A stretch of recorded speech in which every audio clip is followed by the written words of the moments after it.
Endeavour, this is Houston. Are you ready for the event? And it'll be done on a lav mic. Spang. Yeah, we're ready. We should be talking to the Daily. This is Houston. Please call Endeavour for a voice check. Endeavour, this is Elizabeth Saab with the Daily. How do you hear me? We've got you loud and clear, Elizabeth. How do you hear us? Great. Good morning. I just want to start by saying that a lot of the questions we'll be asking you were submitted from people all over the world.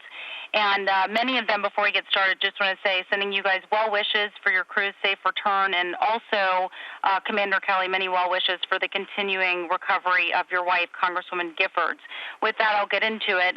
Luke, age 7, from Tennessee, wants to know, Commander Kelly, how fast do you travel on launch and return, and how fast do you guys travel in orbit? So on liftoff, we obviously start on the pad, and we go from 0 to 17,500 miles an hour in 8.5 minutes. And then we pretty much stay at that speed for us for about 16 days. And then to get home, all that energy we put in on liftoff, we have to take back out. But instead of doing it in 8.5 minutes, we'll slow down over a period of about 40 minutes or so, where we'll then glide to a landing in Florida. And Haldor from Iceland wants to know, mission specialist Fincke, describe what you see in space in one word.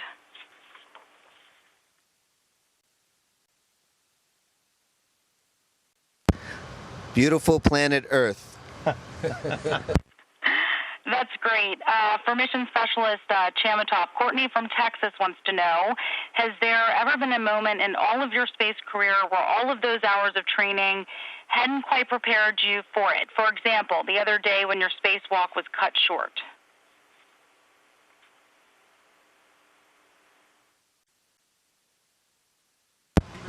You know, I think, in fact, probably the opposite. I mean, probably the most intense thing I have ever done is that spacewalk a few days ago.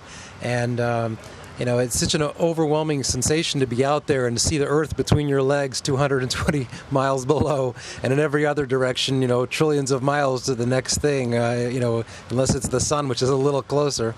But, you know, the training is so good that you know, we just focus on our next step, and we wherever we are, we kind of know exactly what to do at the next step. And you know, with so many things that we thought about in terms of contingencies. In fact, you know, the alarm that I got in my suit, it may have sounded like a, you know, something of concern to you know, the audience listening on NASA TV, but I was expecting that alarm because we already knew that suit had a potential problem like that, and we knew exactly what we were going to do. So training is really terrific to prepare us for everything up here. And the next question for Commander Kelly. Brandy from Oklahoma wants to know, what's your favorite pastime in space that you cannot do here on Earth?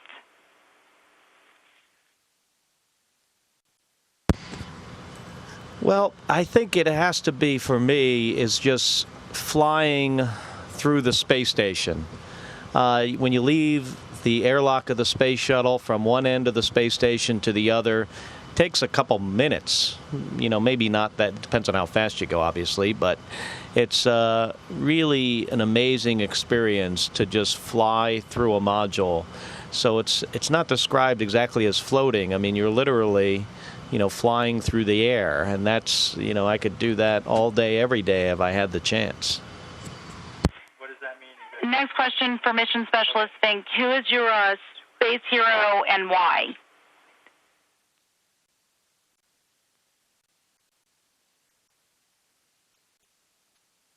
Well, Elizabeth, I can't pick one. I think we all stand on the shoulders of giants. Each mission we get better. We go a little bit farther on in exploration. So I think my space heroes are all the crews that came before us. And hopefully we can provide adequate shoulders for the crews that come after us. Well, it looks like that's all the time we have now. But thanks so much, you guys. We wish you a safe return home and continued exploration in space. Thanks so much again. Thanks. Goodbye.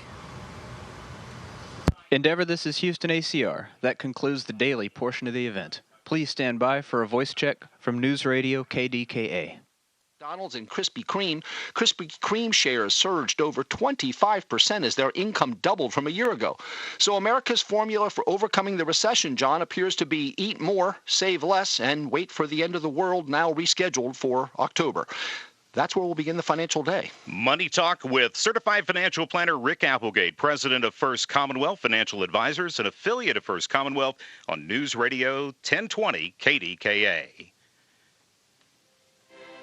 Well, let's check in with our friends up in space this morning. Endeavour, this is News Radio 1020 KDKA. How do you hear me? News Radio 1020 KDKA. This is the Space Shuttle Endeavour. Mike Fincke speaking. How yous doing? Mike, it's great to hear your voice from space. Hey, you know, you finally got the opportunity after all your time in space to go up there on board the space shuttle. How was it for the ride? Well, it was an amazing launch. We were sitting there in Florida. The clouds were coming over. We were wondering if we were going to get canceled because of weather. And then the clouds gently dissipated, and 8.5 minutes later, with a big kick in the pants, we were up in space. And boy, was it amazing. Not everyone who is on board the shuttle at the time has a great view out the window, but I understand you did have a view out the window, and how did it look? Yeah, I was lucky to sit up on the flight deck. I was sitting behind pilot Box Johnson, and I could see out his window. And it's different than my earlier missions when I flew on the Soyuz, because we were in the payload shroud, so we couldn't see anything for a long time. But here we could see the clouds race by. We could see the beautiful planet get smaller and smaller, and it was a really amazing sight. You have logged so many hours on spacewalks. You doing any of that this time around? You bet. In fact, we just finished getting ready for tomorrow's spacewalk. Our crew so far has done 2 successful spacewalks, and we got 2 more to go. And I just came back from one 2 days ago, and then we get to go out tomorrow. It's one thing after another on a shuttle mission. Commander Mark Kelly, I got to ask you, the local boy there from Emsworth, how's Mike Fincke doing on that maiden voyage on board the space shuttle?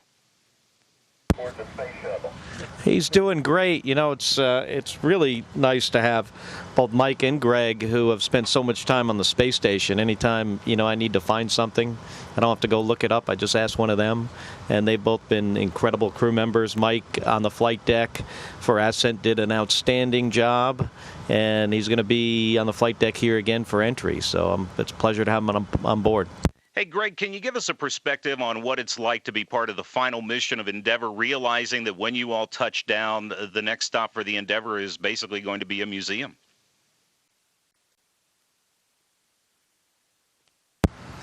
Yeah, it's difficult for us to think of it that way, you know, because we're up here. The space station is, basically assembly complete at this point, and it's almost 1 million pounds of hardware. It's huge. I just kind of like did a video tour the other day and flew through all the modules. There were 12 crew members on board, and all these different modules filled with science equipment, and the shuttle is here, and you look at it from the cupola on the station, and you see this giant space shuttle attached at one end. It's just spectacular, you know, what we have up here and what we've accomplished up here. And you know, the space shuttle looks like it belongs right where it is. You know, this is a beautiful machine. It performs beautifully, and it gets us up here and brings so much useful science and payload to orbit and then back. And it's going to be hard for us to put it away in a museum, you know, but it's the end of an era, you know, and there'll be new vehicles to replace it, and those new vehicles will hopefully allow us to go beyond low Earth orbit and do new and greater things in the future. So, the time has to come at some point. Mission Specialist Greg Chamitoff, Commander Mark Kelly, and Mission Specialist and Pittsburgh native, Emsworth native Mike Fincke. Hey, Mike, next time you're back in Pittsburgh after the flight, make sure you drop by the KDKA studios and say hi. Absolutely. We'll certainly get back to Pittsburgh as soon as I can. My parents are still there, and we love coming up. It's one of the best cities in the entire planet. Y'all have a nice day. And you have a safe trip home. That is live from the International Space Station. It is 6:55. Endeavour, this is Houston ACR. That concludes the News Radio KDKA portion of the event. Please stand by for a voice check from KTRK. Longest on record, went nearly 8 hours over the weekend. Endeavour, this is KTRK TV. How do you hear me? Okay, you loud and clear. First time, actually, they've ever had someone come up and a Soyuz rocket come up in the middle of a space station and leave. All right, this morning we're getting a rare opportunity to talk to 3 of the crew members, and joining us live from the space station is the Endeavour shuttle commander, Mark Kelly, along with mission specialist Mike Fincke and Greg Chamitoff. Gentlemen, good morning. What's it feel like to be in space again? Good morning, Tom. Well, it's always a great day when you're in orbit around the Earth. It's been a while, for me, 3 years since I was last in space, and really enjoying the flight, and it's going well. Well, I know you guys have a lot on tap for this particular mission with, of course, you're going to have another spacewalk when it comes to installing that filter inside the oxygen generation system, and you've got a lot of work ahead. But is it also kind of bittersweet knowing that this is it when it comes to the Space Shuttle Endeavour? This is that final mission.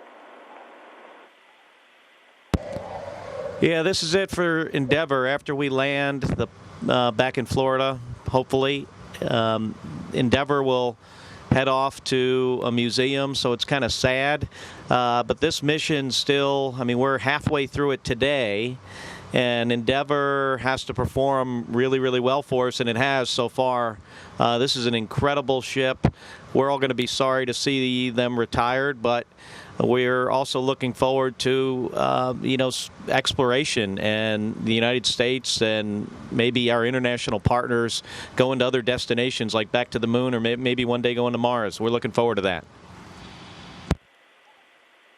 Well, gentlemen, we have actually run out of time this morning. We wish you the best, and I know, Mike, you'll be out on that spacewalk in just a short time, so good luck with that. Have a great time in space, and we'll see you when you get back on Earth.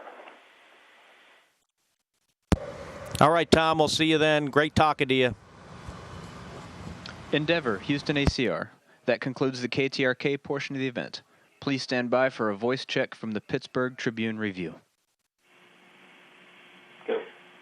Endeavour, this is the Pittsburgh Tribune Review. How do you hear me? Good morning, Rachel. This is Mike Fincke aboard the Space Shuttle Endeavour. We hear you loud and clear. How do you hear us? Great. Hi, Colonel Fincke.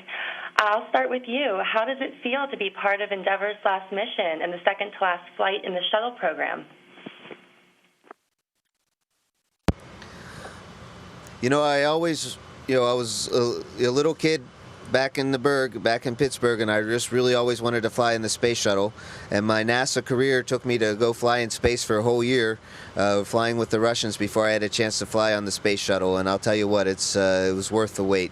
Endeavour's a beautiful bird. It's taking us through our mission step by step. Very, very few problems, if any, and we're having a great mission. So that's what I'm concentrating on. And sure, it's bittersweet that this is Endeavour's last mission, but she's doing great, and she saved her best for last. Great. Now, Colonel Fincke, I know you're high on the list of the people who have had the most time logged in space. How does it feel to be back up there? Well, space, it's a great place. We see our beautiful planet Earth below, and we can fly like Superman throughout the whole space station and here in the shuttle. And we all love it very much to be here, and I'm very privileged to have a chance to come on back. Great. Now, I know you've done 2 spacewalks so far. How did they go, and can you tell us a little bit about what you did? Certainly. Our crew has done 2 spacewalks so far. We have 2 more to go. The first one, we had Greg, who's standing right next to me, along with Drew Feustel, and they did some very important work to take some science experiments back in and get ready and help one of our communication systems get an upgrade, so to speak. And on our second spacewalk, we did some long-term improvements for the space station so that it could last till its planned life of 2020 and perhaps beyond.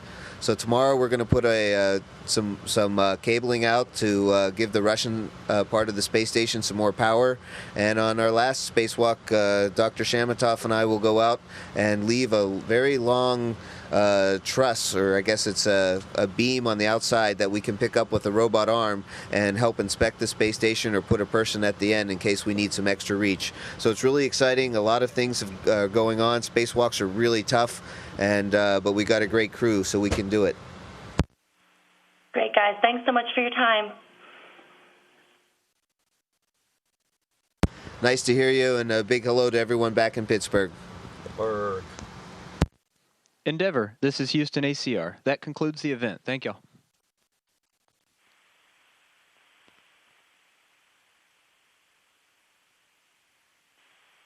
We'd like to thank the Daily News Radio KDKA, KTRK TV, and the Pittsburgh Tribune Review. Endeavour, we are now resuming operational audio communications, and Spanky, you missed a great opportunity to list me as your hero.